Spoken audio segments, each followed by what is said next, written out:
En la penumbra de una habitación invernal, un hombre permanece inmóvil junto al fuego. Es el 11 de noviembre de 1619. René Descartes acaba de despertar de 3 sueños que cambiarán el curso del pensamiento occidental. En esa noche gélida, en una pequeña estufa alemana, nace una idea revolucionaria: dudar de todo para encontrar la verdad absoluta.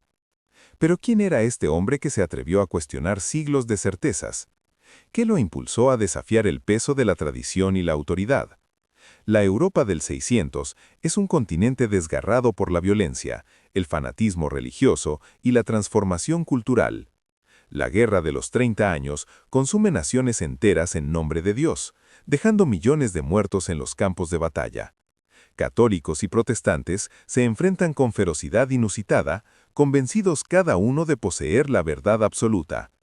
Las antiguas certezas medievales se desmoronan bajo el peso de nuevos descubrimientos que sacuden los cimientos del conocimiento humano. Galileo Galilei observa las lunas de Júpiter a través de su telescopio y desafía abiertamente la autoridad de la Iglesia Católica. Johannes Kepler reescribe las leyes del cosmos con sus órbitas elípticas, destruyendo la perfección circular aristotélica. El mundo conocido se expande vertiginosamente con cada viaje de exploración hacia continentes lejanos. En este caos de sangre, fe y revelaciones científicas, nace René Descartes el 31 de marzo de 1596, en La Haye-en-Touraine, una pequeña villa del centro de Francia. Su madre, Jeanne Brochard, muere cuando él apenas tiene 1 año de edad, víctima de complicaciones tras dar a luz. Esta pérdida temprana marca profundamente su carácter y lo vuelve introspectivo, melancólico y reflexivo. Frágil de salud desde niño, propenso a enfermedades respiratorias, el pequeño René es enviado por su padre al prestigioso colegio jesuita de La Flèche. Allí recibe una formación excepcional en latín, griego, retórica, matemáticas, física aristotélica y filosofía escolástica de Santo Tomás. Los jesuitas le permiten quedarse en cama hasta tarde debido a su salud delicada, costumbre que mantendrá toda su vida. Pero algo inquieta profundamente al joven estudiante mientras escucha las lecciones de sus maestros. Las respuestas que le ofrecen no satisfacen su insaciable sed de certeza y claridad intelectual. Observa con creciente desconcierto cómo los más sabios filósofos discuten durante siglos sin llegar jamás a acuerdos definitivos.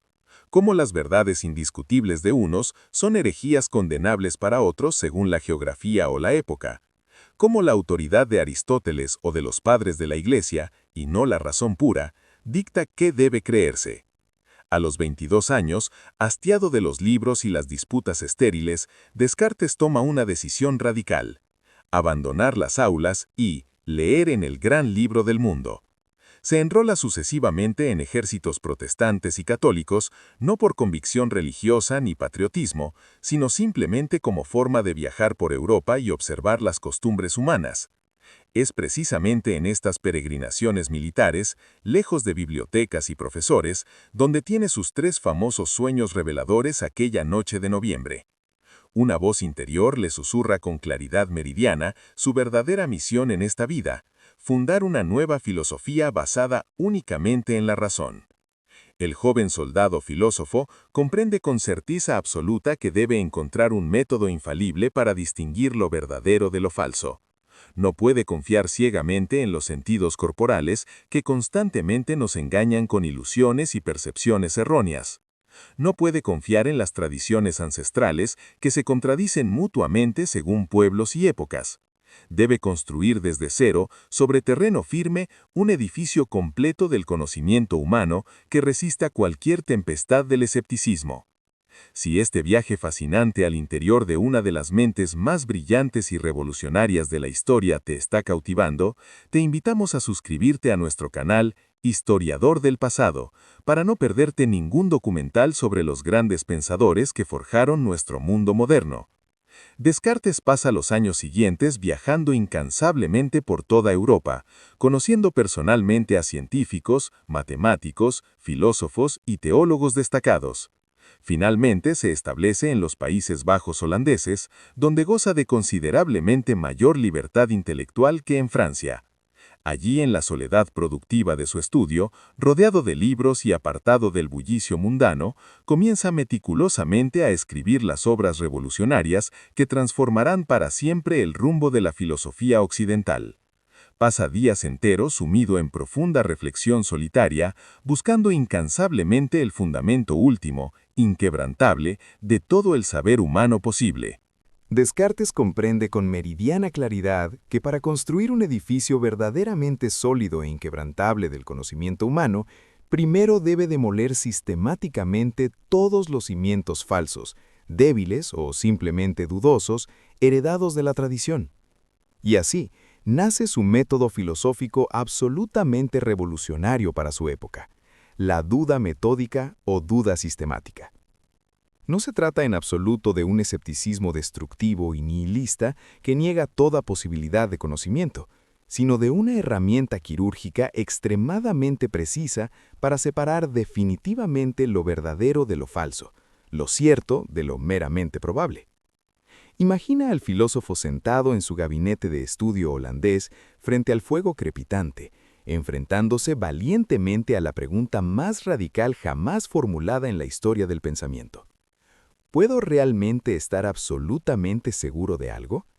¿Existe alguna verdad inmune a toda duda posible? Los sentidos corporales nos engañan constantemente de innumerables maneras. Vemos espejismos de agua cristalina en el desierto ardiente donde solo hay arena. Confundimos una cuerda enrollada con una serpiente peligrosa en la penumbra del crepúsculo. La torre cuadrada nos parece redonda desde la distancia. El bastón recto parece quebrado al sumergirlo en agua transparente, y los sueños nocturnos parecen tan vívidos, tan absolutamente reales como la vigilia diurna mientras los experimentamos.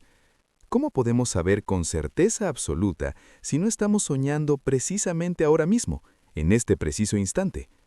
Pero Descartes, con audacia intelectual sin precedentes, lleva la duda todavía mucho más lejos en su radicalidad demoledora. Imagina la posibilidad de la existencia de un genio maligno, un ser todopoderoso y astuto empeñado perversamente en engañarnos sistemáticamente. Quizás absolutamente todo lo que percibimos, incluidas las verdades matemáticas aparentemente más evidentes, sean solamente ilusiones elaboradas fabricadas por este demonio engañador. Quizás 2 más 2 no sean realmente 4, sino 5. Quizás los triángulos no tengan verdaderamente 3 ángulos.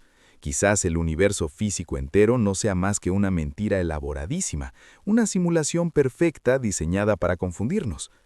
Pero entonces, precisamente en el abismo más profundo de la duda absoluta y universal, cuando todo parece desmoronarse, Descartes descubre súbitamente la primera certeza absolutamente inquebrantable, la roca firme sobre la cual edificar todo su sistema filosófico.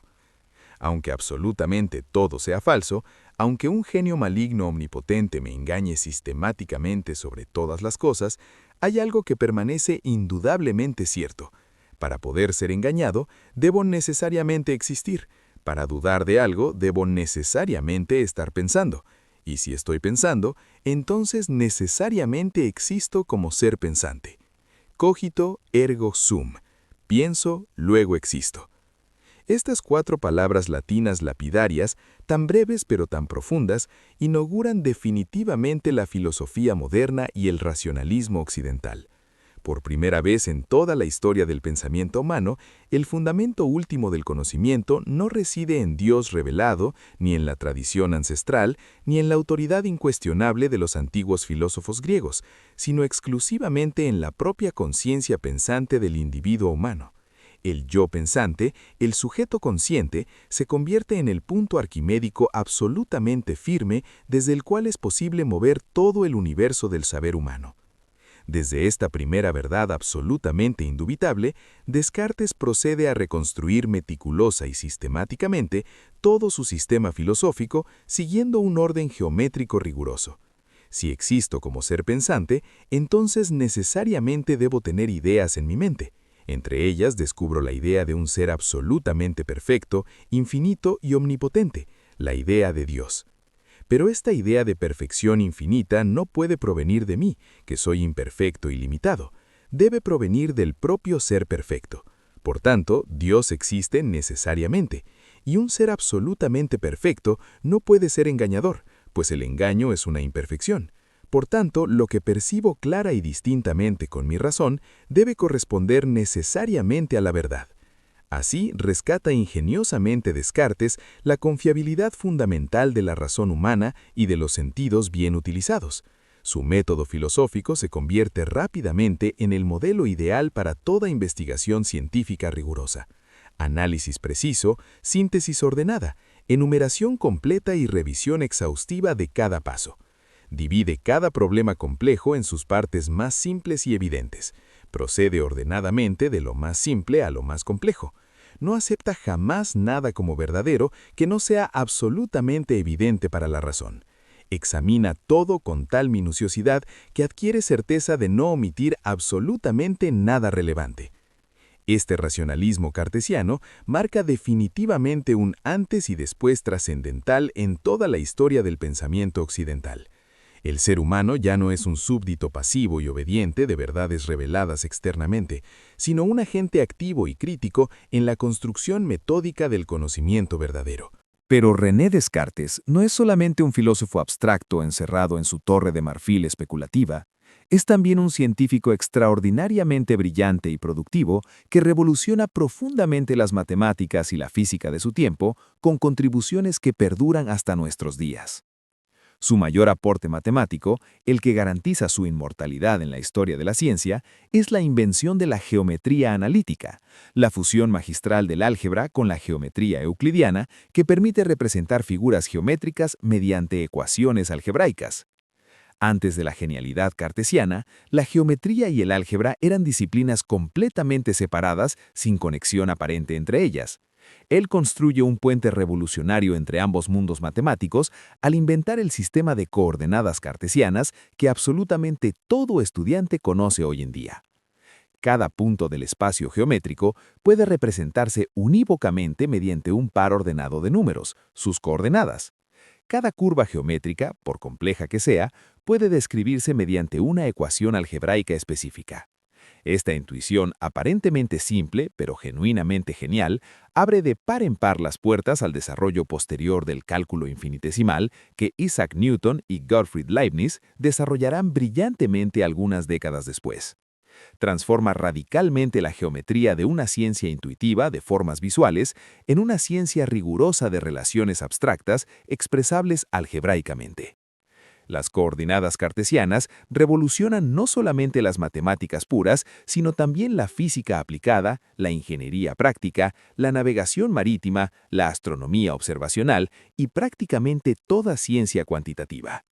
Hoy en día las utilizamos cotidianamente para diseñar edificios, programar videojuegos tridimensionales, enviar cohetes precisamente al espacio exterior, crear gráficos computacionales y mapear territorios completos. En el campo de la física natural, Descartes propone audazmente una visión completamente mecanicista del universo físico entero. Absolutamente todo en la naturaleza material funciona exactamente como una máquina gigantesca perfectamente ordenada. No existen espíritus ocultos en las cosas, ni almas vegetativas en las plantas, ni fuerzas místicas inexplicables en los fenómenos. Solamente existe materia extensa en movimiento continuo, gobernada estrictamente por leyes matemáticas inmutables. Desarrolla elaboradamente una teoría de los torbellinos o vórtices cósmicos para explicar mecánicamente el movimiento planetario alrededor del Sol. Aunque Isaac Newton posteriormente la refutará definitivamente con su teoría matemática de la gravitación universal, la cosmología cartesiana domina intelectualmente gran parte de Europa durante medio siglo completo. Sus investigaciones detalladas en óptica geométrica explican matemáticamente la refracción de la luz al pasar entre medios de diferente densidad mediante principios puramente geométricos. Estudia minuciosamente el arco iris, el funcionamiento de las lentes convergentes y divergentes y la formación de imágenes en el ojo humano. Disecciona personalmente ojos de animales muertos para comprender anatómicamente el mecanismo de la visión. Imagina el cuerpo animal y humano como una máquina hidráulica extremadamente compleja donde fluidos vitales y nervios huecos operan estrictamente según leyes puramente físicas, sin intervención de principios vitales misteriosos. Esta visión radicalmente mecanicista de la naturaleza tiene, sin embargo, una excepción absolutamente crucial: la mente humana consciente. Descartes establece un dualismo ontológico radical y problemático entre res cogitans, la sustancia pensante inmaterial, y res extensa, la sustancia material extensa. El cuerpo físico es pura materia extensa. La mente consciente es puro pensamiento inmaterial. Ambos mundos radicalmente diferentes interactúan misteriosamente en la glándula pineal ubicada en el centro del cerebro humano. Este dualismo mente-cuerpo será criticado, debatido y reformulado durante siglos posteriores, pero define claramente el problema central de la filosofía de la mente hasta nuestros días contemporáneos. Para explorar más profundamente sobre otros científicos revolucionarios que transformaron radicalmente nuestra comprensión del cosmos, te invitamos cordialmente a ver nuestro documental detallado sobre Isaac Newton, disponible en la descripción de este video. Descartes dedica años incansables a experimentos científicos personales de todo tipo. Diseca meticulosamente ojos de animales, intentando entender anatómicamente el fenómeno de la visión. Estudia sistemáticamente meteorología, explicando mecánicamente la formación de las nubes y la caída de la lluvia. Intenta comprender racionalmente los misteriosos fenómenos magnéticos que fascinaban a los científicos de su época. Su curiosidad intelectual es verdaderamente insaciable y universal. Sueña ambiciosamente con construir una ciencia universal completamente unificada que explique absolutamente todos los fenómenos naturales existentes mediante principios matemáticos claros y razón metódica pura. René Descartes vive tiempos extraordinariamente peligrosos para los pensadores audaces que desafían ortodoxias establecidas. La condena inquisitorial de Galileo Galilei en 1633 por defender el heliocentrismo copernicano lo aterroriza profundamente y lo vuelve extremadamente cauteloso. Decide publicar sus obras filosóficas más radicales de forma extremadamente cautelosa, a veces incluso anónimamente para protegerse. Se refugia estratégicamente en los Países Bajos holandeses, donde históricamente existe considerablemente mayor tolerancia religiosa e intelectual que en la Francia católica. Pero las controversias teológicas y filosóficas lo persiguen implacablemente donde quiera que resida. Teólogos protestantes calvinistas y católicos romanos atacan ferozmente su filosofía innovadora desde múltiples frentes doctrinales. Lo acusan gravemente de ateísmo encubierto, de minar peligrosamente la autoridad divina de las Sagradas Escrituras, de reducir blasfemamente a Dios Todopoderoso a un mero garante lógico del conocimiento humano.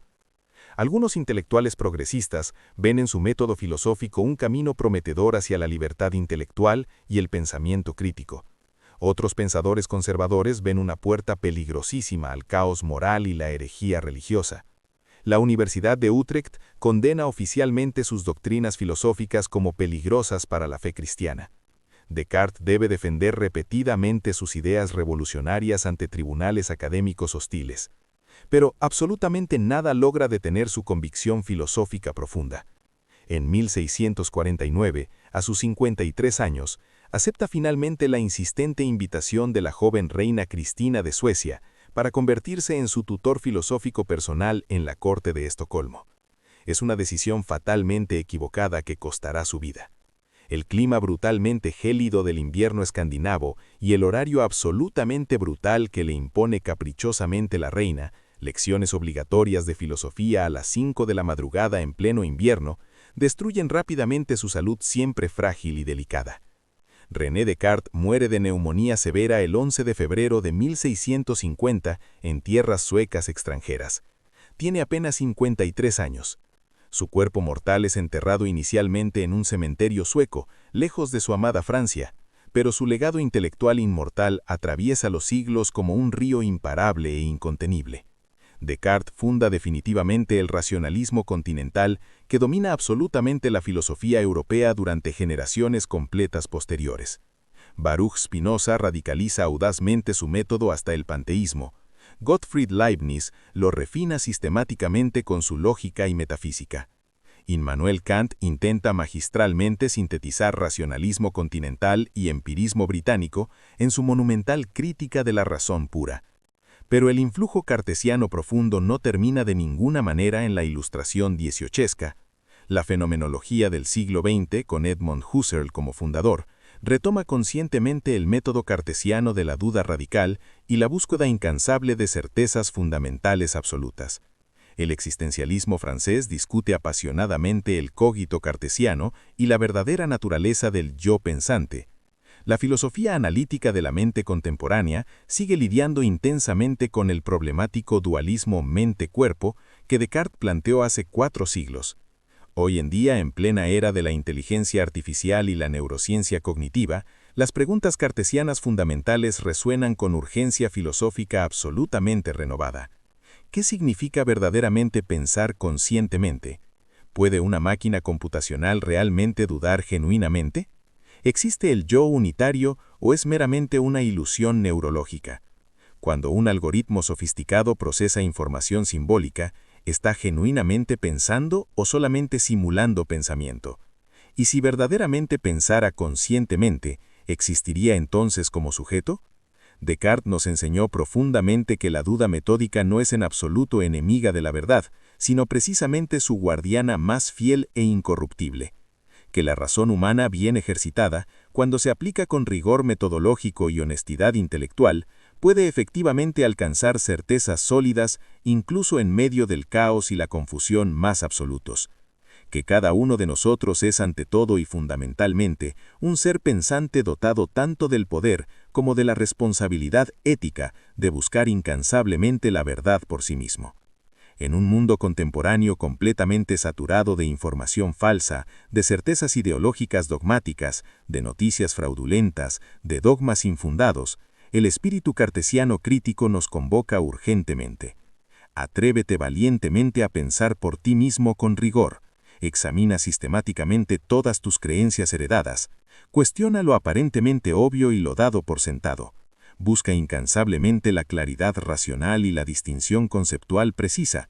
No aceptes pasivamente nada por fe ciega o autoridad externa, porque en el ejercicio disciplinado de la duda metódica no solamente encontramos verdades objetivas sobre el mundo, sino que fundamentalmente nos encontramos a nosotros mismos como sujetos pensantes libres. Si este viaje intelectual fascinante por la mente revolucionaria de René Descartes te ha inspirado genuinamente a pensar con mayor profundidad y rigor, déjanos tu reflexión personal en los comentarios abajo y suscríbete a Historiador del Pasado para descubrir más documentales sobre los gigantes inmortales del pensamiento que nos hicieron verdaderamente humanos.